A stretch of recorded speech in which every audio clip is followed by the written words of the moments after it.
Hey everybody, Edo here, and for this week's League video, I wanted to talk about something I've been thinking a lot about lately, and I titled it Tame the Beast.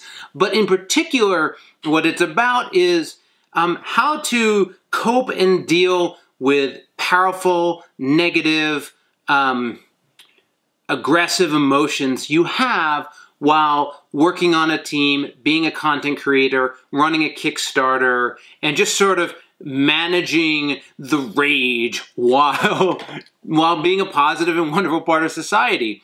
I think it's coming up more and more, but in particular, it's something that I've had to deal with over the course of my entire life, and feel like I've gotten better at. Certainly not perfect, but something that is real and requires you to think about and consider. I did that creator crash video, and I felt like people responded very positively because I was talking about something that people don't talk about all the time. And I sort of feel like people don't talk enough about how to deal with, sort of emotions that can be counterproductive to being successful and making a great game and having a great team and all of that stuff. Oftentimes part of being very passionate, which is great, but some of those other things.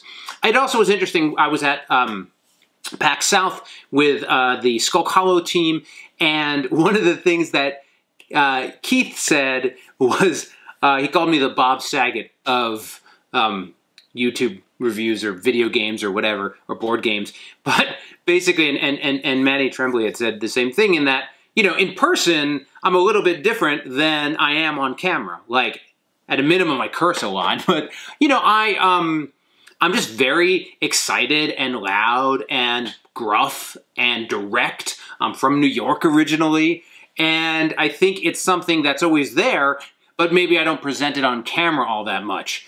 I could, and people wonder why I don't rip apart games on camera like I do in person. I think in many ways I do, but perhaps not with the same level of vigor, if you will. But again, this is really just about how we deal with those things and talking about them. So what am I talking about? What are you getting at? Well, I made a list of emotions and things you feel when working on a project or with a team. And then I'm going to list them and talk about each one a little bit. This is sort of like that kind of video.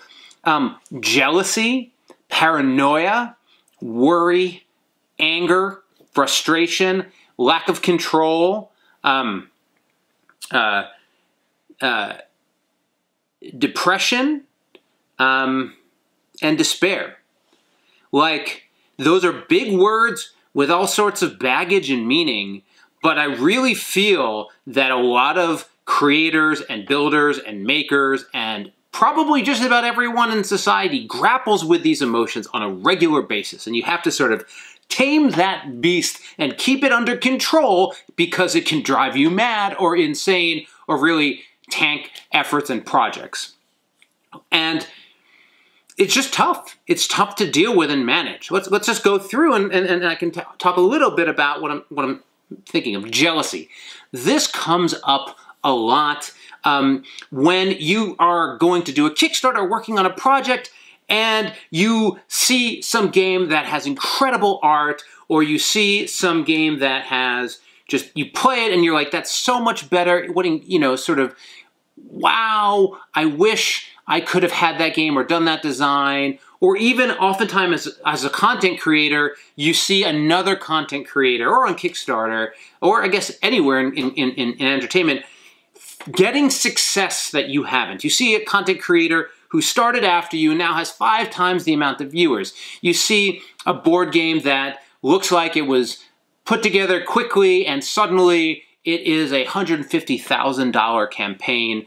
All of those things happen, and there's this jealousy that builds, this desire for them not to be as successful as they are, and this wonder and this negative emotion about somebody else's success. I'm telling you right now, you gotta let that go. Let other people be successful. Let other people be happy and support them in that success and in that happiness. 1, because they might be somebody that's able to give you a hand, but 2, because it's awesome. It's awesome if you can let people be successful and be happy, and you can look at that and derive joy from it, think about that. Think about being able to be happy from somebody else's success. You just won. You won. Now, that isn't to say you don't want to target. You don't want to say, you know what, I'm going to be better than them, or I'm going to leapfrog or set milestones and targets and prop up a thing to attack it, so to speak. That's good. That's good aggression. But you want to do it in a way where you're not wishing them harm, wishing them failure, any of that stuff. And it happens. And if, like, I guess in some ways, this video to me is like, if you don't think anyone else feels that way at any time, they do. You do often, and they do often. It's like a natural thing. Have what you have not. You know, that's a natural thing. So it's just important to try to set that aside, understand it, and set that aside, and perhaps say, well, what are they doing that I could do that would make me successful in whatever way? Another one, and these are all over the place a little bit. They're some from content creation, some from design, some from production, some from business. The next one is paranoia. I think I suffer paranoia a lot at times. And again, I'm not talking about the like clinical crazy version of these, and I don't want to even use those words, but there are people who are like severely paranoid. And I'm not trying to take away or minimize other people's struggles by using these words. There's just only so many words in the human language, and I'm not talking about diagnosis. I'm talking about, you know, even people who are mostly centered suffer from these types of emotions. So paranoia, when I don't have information, I oftentimes start creating stories in my head. You know, I'm in a contract negotiation and I haven't heard back from the other party. Oh, 3 days have gone by. Well, maybe they're not interested, or maybe this, or maybe that. Was my email too serious? Did I, and it just goes, it goes. And, we just got into an argument with the artist, and now is the artist, like, going to quit the project? Like, is it, and he just spirals, right? It spirals, and it's hard. That is probably one of the ones that's been hardest for me. I think generally I try to think through all of it when I can. So to me, it's like, well, you're thinking about the edge cases. Maybe that is what happened, but it sort of gets into your head. And what I can say is, oftentimes, as I've gotten older and more experienced, I look at, because you always think about that negative, but I look at all the times where, like, the paranoia didn't vet out. Like, remember that time you were freaking out about that? Wasn't that big of a deal, was it? Remember that time you thought, oh, didn't happen that way, did it? And I always am like, this isn't what normally happens. This is what you normally think is a possibility space, but it's not actually what ends up happening. And by thinking about the things that have actually happened and creating more of a comparison, that has helped me pull together. The other thing you can obviously do, and hopefully do, is talk to people about it and let other people who are not in the moment help pull you back from the spiral. It can be tough. Also, getting your mind off of things is another good one. Play some board games. Worry. Worry can be very challenging. It can be a powerful thing where worry is promoting you to take action, but worry where you don't take action can really drag you down. Worry about what? Worry, did I pick the right Kickstarter date? What's Tom Vassell going to say about my game? What are our backers going to consider about this decision I'm going to do? What's happening with the factory? And just worrying. I mean, that sort of, it tips into paranoia. A lot of these things weave together. But for worry, I think you just always need to turn worry into action and worry into lists and prioritization. These are things that work for me. So when I'm worried about something, well, I'll lay out the factors. I'll write down the things to keep in mind, the things I'm considering, the outcomes perhaps. Not in that paranoia way, but in enough of a way where I can sort of see the spectrum. For me, writing it down helps me get it out of my head. Also, taking action, making myself prepared, doing what I can control, really, really helps a lot. Next up, we have anger. All sorts of anger on the internet these days, and anger at people, and anger at situations, and anger is a part of all of this. And it's the hardest one to deal with. It's the one that stems from your childhood and your life and your hardship, but figuring out a way to compartmentalize it, not hold it in, but understand it and identify what's frustrating you, what's angering you, and maybe I'll mix these together, but yeah, let's put anger and frustration together. But what's creating that emotion and figuring it out? And maybe you'll then identify that you can't do anything about it, but at least knowing it helps. And makes a tangible difference. You're gonna be angry. You're gonna react when people push back, when backers want things and you don't, and you're like, what, these guys? You're gonna get angry and you're gonna have to deal with that. You just need to figure out a way to do it productively, and also trying not to project your feelings onto other people, your paranoias, but also push anger at them. You know, like when you're angry about this, I mean, as a family, understanding I'm not upset with what my kids are doing right now. They're not being that bad, or this conversation I'm having with my wife. I'm frustrated and angry about this other thing, and I'm just not, you know, I'm not turning it off when I'm having these conversations. And, you know, when I see people acting that way, one of the things I like to do, I find helpful, is say, hey, what's bothering you? What's frustrating you? What I just did doesn't seem like the thing that's making you this angry. So, like, tell me about it. And I think expressing it, writing it down, I don't know if you want to be a poet, be a poet.